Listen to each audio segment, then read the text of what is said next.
After my fiance's death, I think something that really plagued me was that I didn't respond and grieve the way that I thought I would have.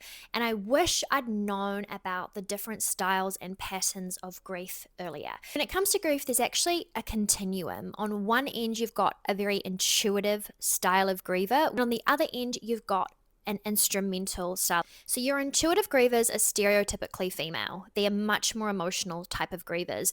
They turn to their friends and family a lot more for support. They're outwardly very expressive of their sorrow. On the other end, you've got your instrumental style grievers, and this is stereotypically a lot more masculine. Surprisingly, this is the camp that I very much fall into. They're not outwardly as expressive of their emotions. So very much a problem-solving approach. They're all about adapting to loss through thinking and doing. I would really ruminate on the fact that I couldn't be emotional in front of people.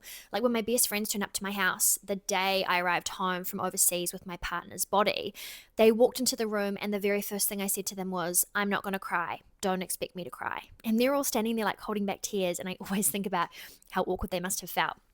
But I was very much anxious about the lack of outward emotion I was showing. I judged myself for it. I really judged myself for not grieving the way that I thought I should have, probably because of that stereotype being female. And it's not to say I didn't get emotional at all. I did, but it would be very much alone and never in front of people. Like I really would feel uncomfortable if I thought I was going to be around people and they had an expectation that I would cry. And so I think this is just a really handy piece of information to know if you lose somebody, because I think you're already experiencing so much mental turmoil that then judging yourself for the way that you're grieving is really counterproductive. And I found that I was doing that a lot. And it wasn't until I learned about these different styles and patterns of grief that I could actually put myself into a bit of a box, which I found helpful to be like, okay, this is normal. I'm just leaning more towards this style and it's still okay and it's still normal.